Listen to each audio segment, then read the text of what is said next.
Hello again, it's Noob, and well, believe it or not, this is the first time I've ever had a play with Rytan lockpicks, especially with those handles. And this is only made possible because my friend Rubber Band gifted me some Rytan picks that he had, and I think he sometimes, now and again, sells some Rytan picks on his Hooligan Keys website as well. So little shout out to Rubber Band and Hooligan Keys.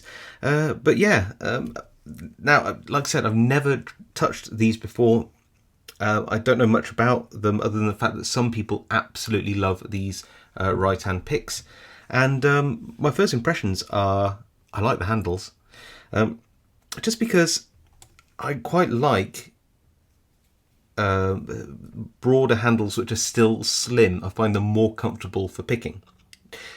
Now, look, if you watch my channel, you know I don't like to do comparative reviews because I'd like to view a product on its own merits. I think that's more fair. After all, there's infinite choices, and comparing something to one or two or three other things when there's 100 other things, just it seems a little forced. However, I don't think many lockpickers in the West would look at these handles and not think of Peterson. I mean, really, you just wouldn't, would you? So let's just have a look at two similar, I mean clearly not the same profile, but similar picks. And I thought they might be similar size, but actually the right-hand picks seem to be, if I do a almost exact overlay, seem to be about 2 or 3 millimeters longer. Not a massive difference, but I do quite like a slightly longer handle, and I do rate the Peterson handles very, very highly. The Peterson ones have a slightly more grippiness to them, and the right-hand ones are a bit shinier, but they are also very similar, if not identical thicknesses too. So in terms of general handling and feel, my impressions of these picks are really do like the handles, and the pick seems to go quite deep down into the handle as well, which will give you better feedback and durability. So again, I quite like that feature. Now, this isn't a full set, but it's quite a nice selection, I have to admit. So we've got things like some form of wave rocker rake type thing here, which I quite like. Probably very good in low security keyways, I imagine, as a sort of rocker type pick, bit like a city rake kind of thing, maybe a triac key, probably works both ways around, kind of like that. We have a couple of deforest diamonds here, very popular profile, not one which I use a lot, but always appreciate it. And you can see the difference now between what the red and the grey handles are.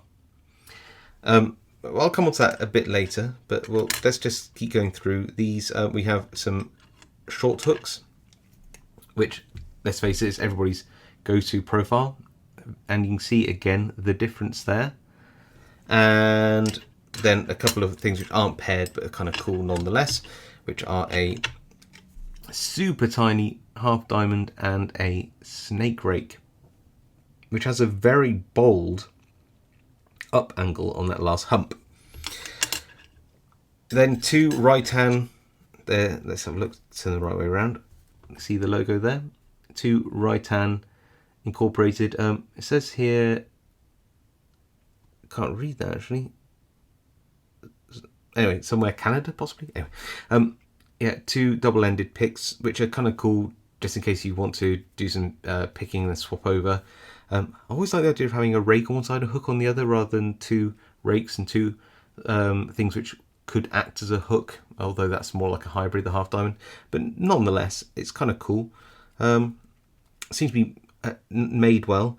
In terms of the overarching finish of these picks, let's choose one of these like that. Let's choose that hook and have a look. I don't know how these are cut, but looking at that ridge, I imagine some kind of etching process, possibly, maybe pressing. It's not badly finished though. The edges aren't rough. You can see it's not cutting my fingers at all, but it's not the most rounded either. Not too bad, not too great. Same with these ones here. These you see that they are etched or pressed or something like that, and again they're perfectly usable in a lock. But you know, I think you might want to rub some 800 grit paper over it just to finish it off. You don't need too much, but if you were into finishing your picks, these could do with a tiny amount more finishing. A tiny amount, not a lot, a tiny amount. I have to say though, in terms of price, I've had a look around, and you can buy some of these picks for as low as $4, I think. So that seems like very good value with this type of handle. Again, I guess you'd have to shop around and look for bargains, maybe some more expensive somewhere and cheaper elsewhere. But if they're $4 or $5 per pick, I think that equals really, really good value. There are some inconsistencies with moulding on some of these picks. I'm just having a look here. So here's one.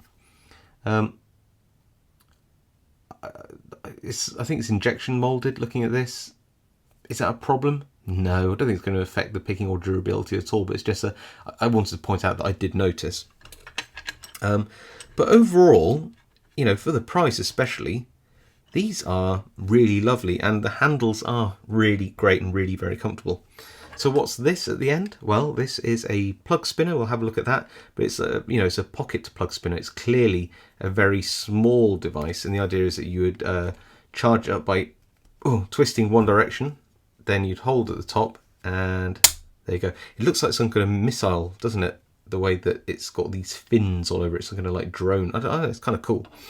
But you can easily slip it in the pocket. It's clearly got a little hook there to slide into your top pocket, but you could easily throw that into a picking kit as well. Very useful as a little backup for a working locksmith, I imagine, who might need a plug spinner more often than a hobbyist would.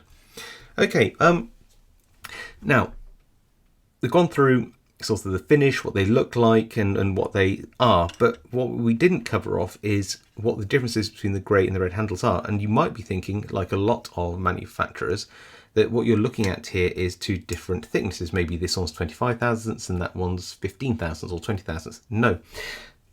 Let me just get my calipers out, turn them on, inches, 0, and have a look at this. So the red one is, try and get that right, about 25 thousandths of an inch, and the grey one is about 25 thousandths of an inch-ish, 25 thousandths. The difference is the profile in terms of height, the shank height differences.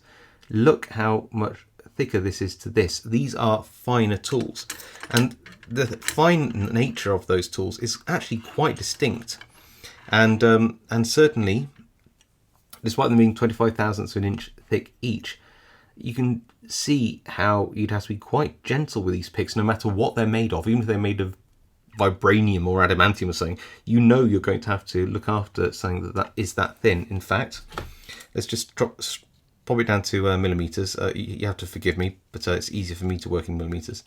And just slide that down to about there on the hook. And you see there that we're less than a millimeter. I think on the little half diamond here, if I go down there, we're about 0.73 millimeters. That is thin. I know there are locks where you need something that fine sometimes. Fully on board with it, but yeah, definitely have to go a little more careful with these hooks and things like that. So this one, for example, is 1.23 ish at the bend. So yeah, about 1.2 mils, which is clearly going to give you a little bit more strength. Right, shall we have a go just picking some locks with a few of these profiles? I really want to have a go with this one in something like a little master lock, which I know is a small keyway, easy to rake. Here we are, the trusty Master Lock 3. Going to be using this profile, and I'm going to treat it probably a bit like a bit like a city rake, really. Just going to pop it in and rock the profile. Oh wow, that was quick. I mean, this isn't a hard lock to pick. I mean, let me just lock it back up. There's the bitting on it. It's relatively flat, but still, that was quite impressive. Shall we try this upside down? I think that would probably work, don't you think? I think so. Yep, that works just the same. So yeah, I kind of like it. You imagine with a much smaller keyway, a luggage lock, something like that, that could be quite a useful little profile. I like it. Now, for locks where you have some lows followed by some highs in a relatively small lock, I really like using a snake rake, and this one is bold. Just look at the rise on this hump here. That's really quite rare. Now that will give you some really good pin clearance. Just look at the key. Imagine that the key is replicating the how you'd set the pins.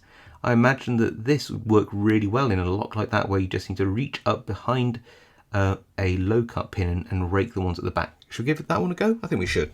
But will it work? Well, if the theory is correct, I'm guessing it could work pretty well. Okay, let's put that in and give it a go.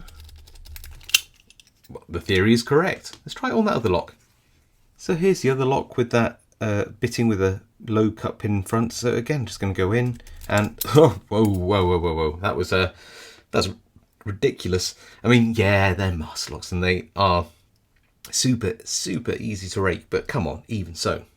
So here's a situation I often get myself in. I have a tension tool I really like, and it won't slip, but it's actually taking up a considerable amount of a small keyway. I think that's where something like one of these super slim hooks could come in handy, just because you know the shank height itself is low enough that I can pick sort of over that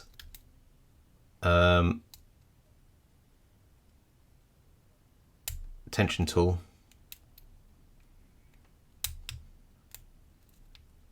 Get in there.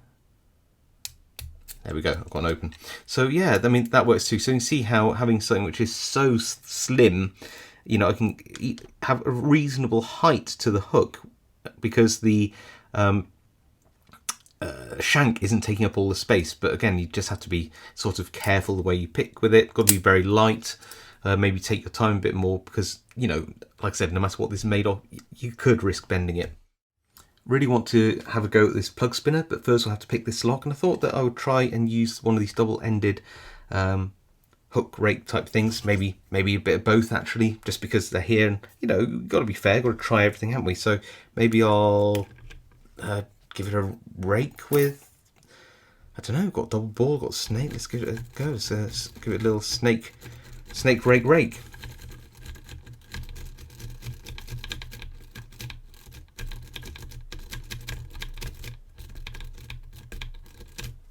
Maybe a little double ball. We're going with everything, won't we, eh? Why not? Oh, that's not as comfortable.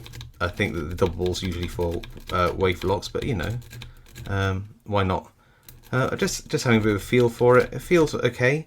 Where's the other one? Might as well go in with. I'll just go into everything now. Just give it a go with the old half diamond, yeah, and then turn it over. Use the pick. Definitely. The feedback on these is different. The bit of false set, the deep false set. They're very whippy. These double-ended ones, and certainly, yeah, you've got to be careful with the way that they feel. The feedback's not great, but you know, it's okay. It's okay. I think that I like the idea of these. You know, that space will give you 4 picks essentially, but without the handles, you're not going to want to use them for very long because obviously not as comfortable. Right. In terms of then the plug spinner, let's give it a go.